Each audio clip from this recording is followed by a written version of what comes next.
Have you ever noticed that when you feel shitty about one aspect of your life, that you can ultimately also feel really negatively about your whole self?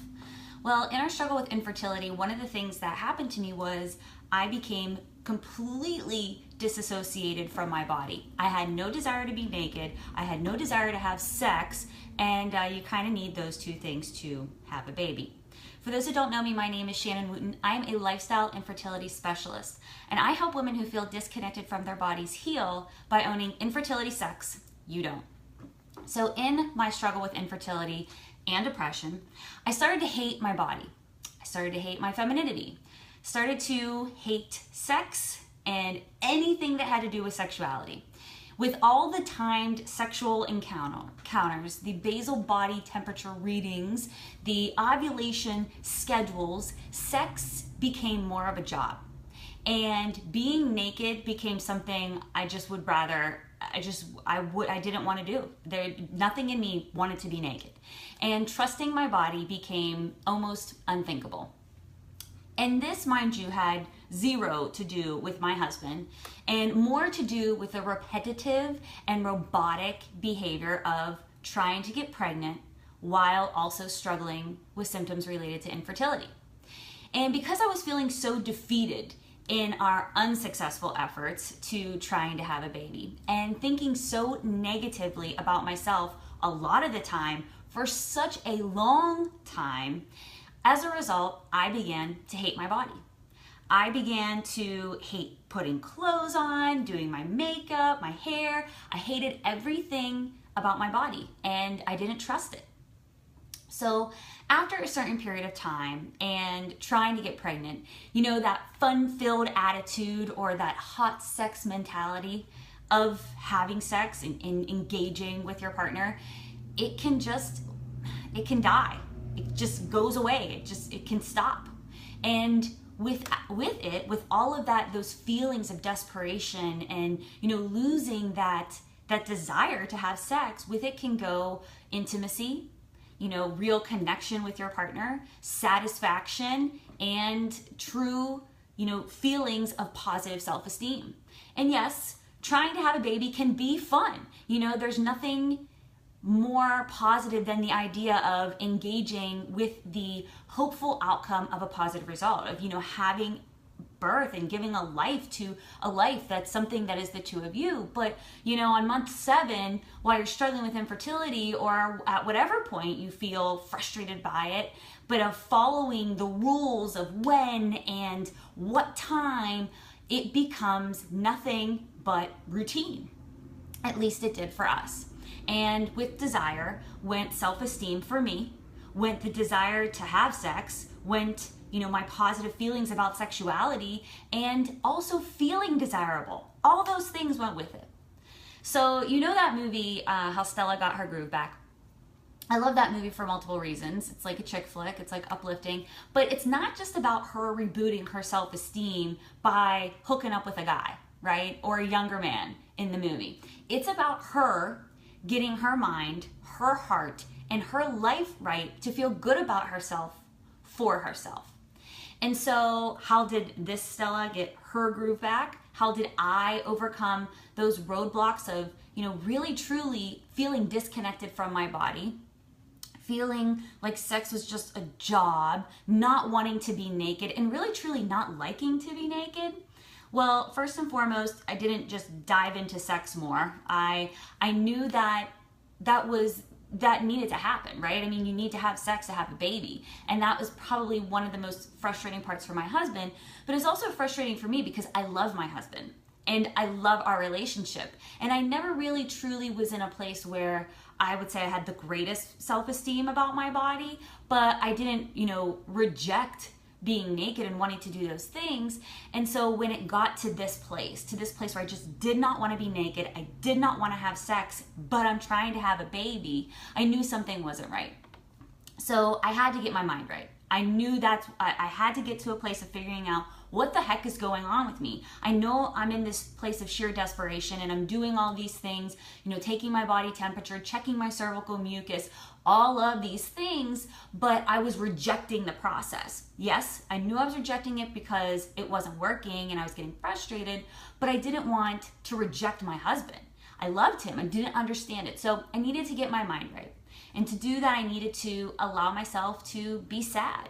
I needed to allow myself to feel rejected. I needed to allow myself to feel frustrated and hurt. And, I focused less on what time we were going to be having sex and what my basal body temperature was reading. And I started to focusing more on understanding my negative thoughts, where they were coming from. Started to focus more on allowing myself to really understand you're depressed. You need to allow this to be what it is. And you need to allow your feelings of anxiety and sadness to come to the surface. And so that meant that, it's really not hot and sexy to be crying and feel depressed, especially when you're trying to have sex and all of a sudden you start crying because you're afraid it's ultimately not going to work. That ain't hot. That ain't hot. So I knew I needed to figure that out. I needed to get my mind right. The next thing that I needed to do was I needed to stop looking at my body like it was an assembly line. Like I had to throw out the ovulation sticks. I had to stop with the temperature readings. I had to stop with the timed sexual encounters, and I had to make a decision. And the decision was it was time for us to stop all those things. It was not working for us. And so yes, of course, I talked to my husband, but I decided that it was not working for me. And it was time to stop. I mean, I'm not suggesting that you do this if you're in your process and you're using it. Keep working it. If you're, really in that, do it. But for us, it was time to stop because it was not only not working, but it was tearing us apart. And, there's nothing, like I said, crying in the middle of sex because you're fearful it's not going to work and you're not going to get pregnant is not hot. But you also want to know what else is not hot? When it is time, when the temperature reading says it's time, your cervical mucus says it's time, your basal body temperature, ovulation sticks, all this shit says it's time, that you actually look at your partner and you say, just get it over with. That was probably one of the worst moments that we had. And my husband would admit that. But it's not because I didn't love him. It was because I was defeated. And it was hurting our relationship. So it was time. And I don't see it as us giving up on our process to have a baby. I mean, we still have sex, but it was time for us, and so we made that choice. And doing so allowed me to, lay the pressure off, allowed my husband really to lay the pressure off and stop feeling like we were both just performing a job instead of having true intimacy.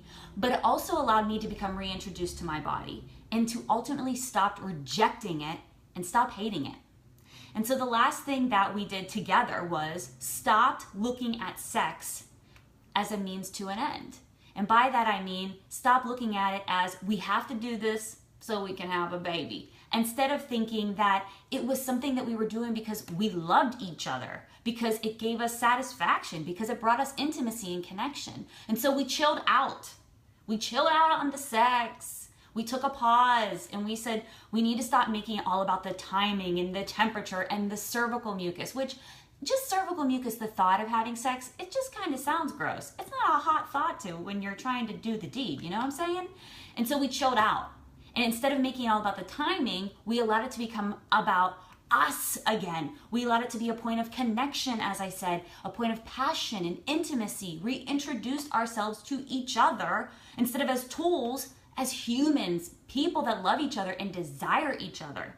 And in doing so, again, it allowed me to feel reconnected to my body as more than just a tool, more than just a vessel designed to hold and carry a baby.